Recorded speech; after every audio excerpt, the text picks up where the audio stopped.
안녕하십니까. 여의도 정치 시조새 김능구입니다. 오늘 1월 7일입니다. 영하 15도까지 날씨가 점점 추워지고 있는데 정치는 삼복을 앞둔 여름처럼 점점 뜨거워지고 있습니다. 바로 안철수 국민의당 대표가 12월 20일 서울시장 출마 선언을 하면서 제3후보로서 야권의 제3후보로서 화려한 등장을 하고 그 이후에 이제 정치권은 용광로가 되어버렸기 때문입니다. 사실 2011년 무상급식으로 인한 오세훈 서울시장이 사퇴하면서 보궐선거가 시작되었습니다. 그때 50%의 지지를 받고 있던 안철수 대표가 5%의 지지를 받던 박원순 시장에게 후보를 양보했었죠. 이번에 안 대표가 출마 선언하면서 그 대목을 언급했어요. 매전자가 풀어준다는 결자 해지 원칙을 말하며 출마를 선언했던 겁니다. 그러니까 참 이분도 그게 안타까웠나 봅니다. 정치가 이런 건지 몰랐던 거죠. 이분이 여기에 더해 당시에 대선 포기 단일화 요구까지 하며 정치판을 뒤흔들었는데 일부에서는 지금까지 안철수 대표가 보여준 정치적 결단 중 이번이 가장 뛰어나다고 말할 정도로 그 파괴력이 핵폭탄급이었다고 볼 수 있습니다. 여론조사 결과도 대단합니다. 핵폭탄 맞습니다. 출마 선언 하자마자 1등 안철수, 이게 범보수층 1등이 아니라 양자대결 구도에서도 1등이 놀랍습니다.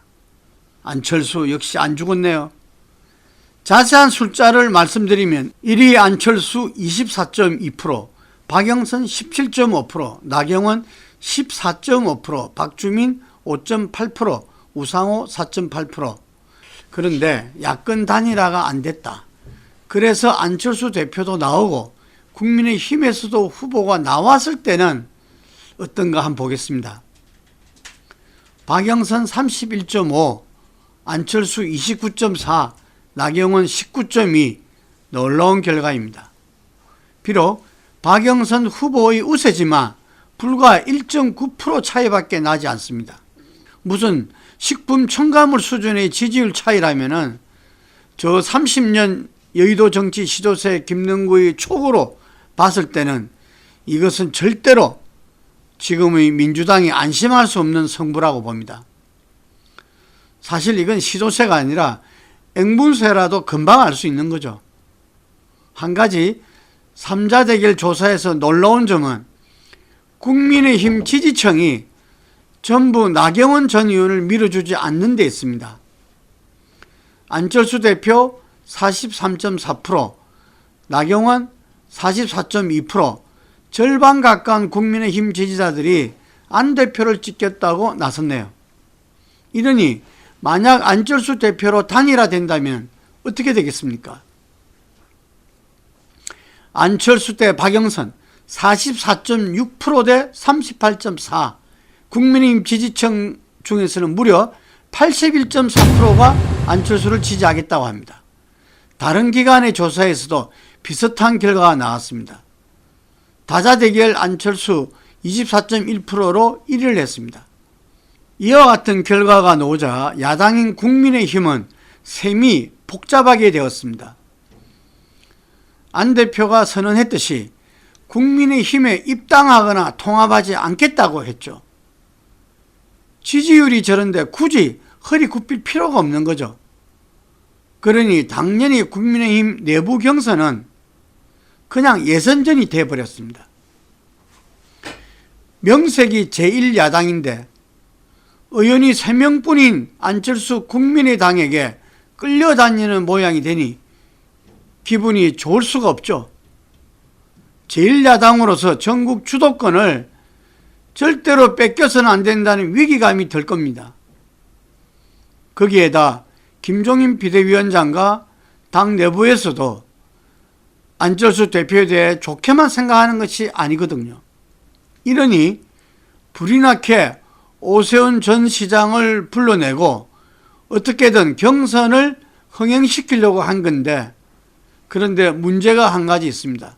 만약 이번에 국민의힘 서울시장 후보 경선이 벌어지면은 거기에서 떨어지면 그 사람은 정치 생명이 끝난다고 봐야 합니다. 출마에 신중하지 않을 수 없는 상황이 되었습니다. 새해 3일에도 오세훈 나경원 단일화 해동이 별무소득 없이 이슈조차 안 되고 끝나버린 것이 그 반증입니다. 예선전인 당내 경선에서 지면 사실 끝이거든요. 더 이상 이런 값이 통하지 않게 되니 누가 쉽게 경선에 나서겠습니까? 지금 자막에 나오는 대로 국민의힘이 경선 일정을 잡고 있습니다. 내부 경선 규칙을 연기한 것을 볼 때 역시 안철수 대표와 단일화하겠다는 포석이 아닌가 합니다. 정리하자면 국민의힘은 제1야당으로서 체면도 지키고 주도권도 갖고 서울시장 보궐선거도 승리할 고차 방정식을 풀고 있는 중이라고 생각합니다. 올 4월 7일 서울시장 보궐선거는 바로 내년에 대통령 선거의 승부를 갖다가 좌지우지하게 될 양 정치 세력으로는 전면적인 전쟁을 벌일 수밖에 없는 선거입니다.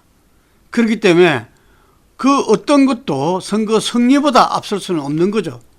그래서 지금 보수 야당에서는 후보 단일화가 선거 승리의 어떤 보정수표다 이렇게 되어 있습니다. 그래서 원사 경선을 하던 경선을 통한 국민의힘 후보와 안철수 대표와 1대1 최종 경선을 하던 후보 단일화는 반드시 거쳐야 될 것은 김종인 비대위원장이나 정진석 공천관리위원장이나 누구나 다 인정하고 있는 사실입니다. 그럼 더불어민주당 사정은 어떨까요? 여기도 안철수 대표의 출마 선언으로 아주 복잡하게 돌아가고 있습니다. 일단 여론조사에서 여권 내 후보 중 1등하고 있는 박영선 장관이 속 시원하게 말을 하지 않고 있네요. 1월 말까지는 나갈지 안 나갈지 말해준답니다. 여러분들 잘 아시죠? 그 유명한 영상. 네? 왜 그러세요? 저 똑바로 잘 못 보시겠죠? 부러운 줄 아세요, 진짜.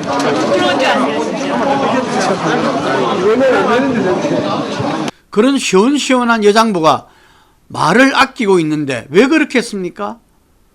박 장관 입장에서 아슬아슬한 승부를 할 이유가 없기 때문 아니겠습니까?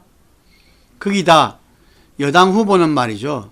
이 어려운 시국에 난데없는 보궐선거를 치르게 한 원인 제공자라는 원죄가 있죠. 성서에 이르기를 먹지 말아야 할 열매를 먹고 고통받는 게 원죄인데 이번 선거가 더불어민주당 입장에서는 에덴 동산에서 나와 생고생하는 처지와 같습니다. 이러니 국민들 눈총도 따갑죠. 그래서 73년생으로 당대표 출마까지 한 기세등등한 박주민 후보도 그렇고 추미애 후보도 그렇고 출마하겠다는 말을 아직 안 합니다. 오직 우상호 후보만 일찌감치 출마 선언을 한 상태인데 다자대결 지지도는 4.8%입니다. 아무튼 국민의힘과 마찬가지로 더불어민주당도 안철수 대표 때문에 크게 휘둘린 거죠. 김민석 더불어민주당 서울선거 기획단장이 간간히 몇 마디 하고는 있습니다. 방역, 민생, 경제, 이른바 방민경, 이 성과를 통해 민심을 수습하겠다. 제3후보 영입은 당 차원에서는 논의한 바 없다. 열심히 하면 된다 등등을 말하고 있습니다만 암살자 같은 부동산 복병, 백신 복병도 있다 보니 무엇보다 대통령 지지율에 목을 매는 분위기입니다. 사실 여당 입장에서는 대통령 지지율이 얼마냐에 따라서 서울시장 선거 성패가 달렸다 해도 과언이 아니죠. 그래서 박민경이고 김민경이고 뭐고 간에 대통령 지지율이 40%만 유지된다면은 그리고 인물만 괜찮으면은 한번 해볼만 하다 생각도 있다고 봅니다. 그럼 답 나온 거죠. 양자 대결에서 안 대표에게 밀려 대통령 지지율에 목매는 상황이고 서울시장 선거에 질 수는 없고 결론은 더불어민주당도 제3후보를 찾아 나선다입니다. 그래서 제가 30년 여의도 정치 시조세를 차차하며 말씀드립니다. 그 제3의 후보는 아마도 김동연 전 경제부총리다. 왜냐? 통합형 리더, 경제를 알아야 하고 신선해야 하니까 그렇습니다. 벌써 민주당 안팎에서도 김 부총리가 거론되고 있다는 소문이 들려오고 있습니다. 이분 장점 4가지를 말씀드리면 첫 번째가 자주성가, 두 번째가 전문성, 세 번째가 정치 전투력, 네 번째가 충청 출신. 여기에 대해 마지막으로 저희 상생과 통일 포럼에서 나와서 보여준 신념과 의지입니다. 먼저 자주성가에 대해 말씀드리겠습니다. 청계천 무허가 판잣집에 살면서 덕수상고 야간대학 졸업했습니다. 이런 말 다 한 거 아닙니까? 60, 70년대 우리나라가 다 못 살았지만 청계천 무허가 판잣집은 좀 심하게 못 살았던 겁니다. 이런 분들이 공부 잘하고 돈이 없으면 일찍 취업하려고 수재들이 가는 덕수상고 가서 은행 갔습니다. 이분이 그랬습니다. 고등학교 졸업하고 신탁은행에 취직했어요. 그 국제대학 야간 법학과 다니면서 1982년도에 입법고시와 행정고시를 동시에 통과했습니다. 왜 아직까지 이분을 소재로 한 영화나 드라마가 안 만들어졌는지 모르겠습니다. 대단한 겁니다. 두 번째, 이분이 전문성도 있고 소신도 있습니다. 2006년도 참여정부 기획예산처 전략기획관 재직 시 국가비전 2030 작성 실무를 총괄했습니다.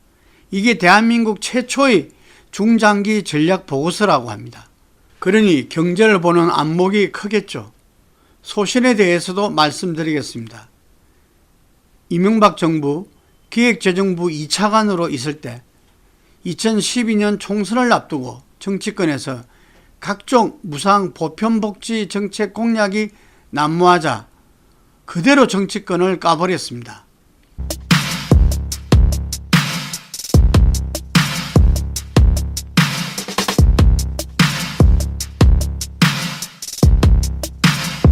너희들이 이러면 추가 정세, 국채 발행할 수밖에 없다고 비판했습니다.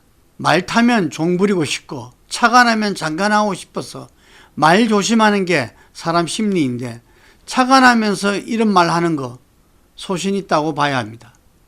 또 이번에 정부 경제부총리를 할 때는 소득주도 성장과 혁신성장의 병행론을 말하며 장하성 정책실장과 갈등 관계였습니다.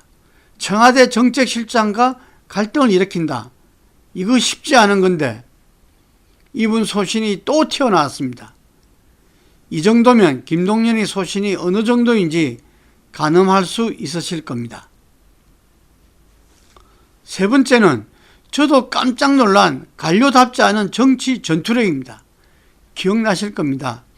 심재철 자유한국당 의원이 청와대 업무 추진비 부당 사용에 대해 폭로했을 때 감사관실에랄지 접근해서는 안 된다라는 그런 경고 문구 아무것도 없었습니다. 감사관실용이라고 하는 경고가 같이 떠 있습니다. 그럼에도 불구하고 들어가신 거거든요. 의원님께서는 합법적이지 않은 방법으로 아시게 된 겁니다. 재정 관리가 굉장히 허술하다는 게 방금 이 현장에서 그대로 드러났습니다. 100만 건 이상의 자료에 대해서는 빨리 반납을 해주시기 바랍니다. 그때 정권의 구원투수로 국회에 나가서 심재철 의원과 맞짱을 떴죠. 정권 초기였는데 도덕성에 큰 흠집이 날 뻔한 사건을 김동연 부총리가 아예 심재철 의원을 해킹했다고 검찰에 고소해버렸습니다. 대정부 질문에서도 조금도 밀리지 않았을 뿐 아니라 오히려 5선인 심재철 의원을 압도해버려 여론의 주목을 받은 이력이 있습니다. 또 퇴임 이후에 유쾌한 반란이라는 사단 법인체를 만들어서 전국을 돌면서 국민들과 함께 한 것만 보더라도 이분이 정치적 인물이라는 걸 잘 알 수 있습니다. 네 번째는 충청 출신이라는 겁니다. 서울뿐만 아니라 전국 선거에서 우리나라 같은 경우는 이 수도권 선거가 승부를 짓는데 이 서울에서도 그렇고 수도권 전체에서도 그렇고 이 영남 출신과 호남 출신들이 쟁패를 하고 그때 충청 출신이 캐스모터 역할을 하는 겁니다. 그래서 이 호남의 지지를 받는 충청 출신 후보, 필승 후보의 조건을 갖추는 거죠. 그렇기 때문에 이 충청 출신이라는 게 선거 승리에 결정적인 역할을 할 수 있다는 것입니다. 마지막으로 제가 깊은 인상을 받은 경험 하나가 저희들이 꾸리는 상생과 통일 포럼에서 보여준 그분의 의지와 신념입니다. 이념과 진영을 뛰어넘었으면 좋겠습니다. 어제도 좌다 우다 얘기를 하시더라고요. 그래서 저희 국감때 제가 도대체 경제에 좌가 어디 있고 우가 어디 있습니까? 말씀을 드렸는데요. 이렇듯 제가 본 김동연 전 부총리는 단순하게 관료가 아닌 정치인으로서 자질이 있다고 봅니다. 여러분도 저와 함께 이분이 더불어민주당 서울시장 선거의 제3후보가 될지 아니면 그냥 지금처럼 숨어 있을지 누군가 이야기하듯이 대선 후보 준비를 해 나갈지 한번 지켜봐 주시기 바랍니다. 이제 제3후보에서 가장 중요한 것은 김동연 전 부총리의 의지라고 봅니다. 결단이라고 봅니다. 이번 4.7 서울시장 보궐선거는 여야 모두 중도 확장성을 가진 후보가 필승 전략인 것입니다. 그렇기 때문에 각 당에서 지금 중도 확장성 있는 후보를 찾기 어려운 상황이므로 여든 야든 중도 확장성을 가진 제3후보를 누가 만들어내냐에 승부가 달려있다고 봅니다. 이상으로 30년 여의도 정치 시도세 김능구 인사드리겠습니다. 안녕히 계십시오.